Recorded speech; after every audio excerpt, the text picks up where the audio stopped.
కేంద్ర ప్రభుత్వం చేపట్టిన మహాత్మా గాంధీ జాతీయ గ్రామీణ ఉపాధి హామీ పథకం సూర్యాపేట జిల్లాలో విజయవంతంగా కొనసాగుతోంది. ఇందులో భాగంగా చిన్న సన్నకారు రైతులకు ఉపయోగపడే విధంగా పశువుల షెడ్లు, అజోలా పెంపకానికి గుంతలు, నాడెపు కంపోస్టు కోసం తొట్టి నిర్మించుకోవడానికి అవకాశం కల్పించారు.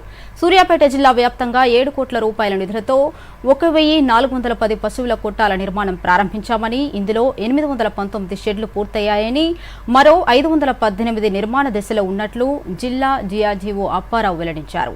పశువుల షెడ్లు నిర్మించడంలో రాష్ట్రంలోనే సూర్యాపేట జిల్లా మొదటి స్థానంలో ఉందన్నారు.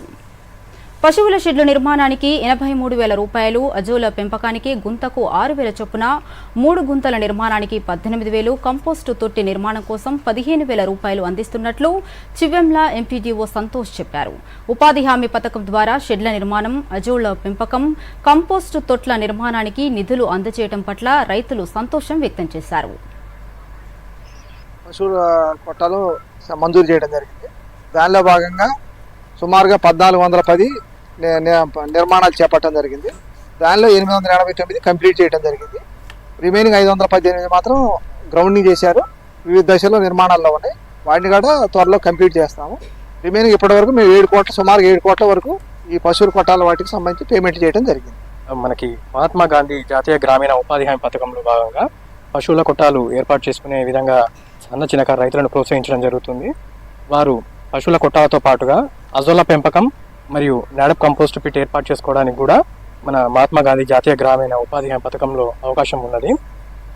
ఈ అజోలా పెంపకంలో భాగంగా మనం ఈ 3 రకాల గుంటలను ఏర్పాటు చేసి 2.5 మీటర్ల పొడవు, 2.5 మీటర్ల వెడల్పు మరియు ఫీటున్నర అడుగుతో 3 గుంతలను ఏర్పాటు చేసి అందులో మనం అజోలా పెంపకాన్ని చేపడతాము.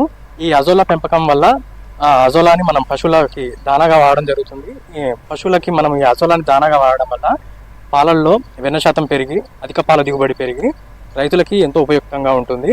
మాకు ఉపాధి హామీ కింద ఒక షెడ్యూల్ అప్లై చేసుకున్నాను. మాకు అంతకుముందు 3 బర్రెలు ఉండే మాకు ఇంటికాడ కట్టేది. అయితే గతంలో మాకు చాలా ఇబ్బందికరంగా ఉండేది సార్. ఆ దోమలకు చాలా ఇబ్బంది పడేది. నెక్స్ట్ మేము కూడా ఇప్పుడు పాలకు కూడా తక్కువ దిగుబడి వచ్చేది. ఈ షెడ్ నిర్మించిన తర్వాత కూడా మాకు చాలా బెనిఫిట్ అవుతుంది సార్.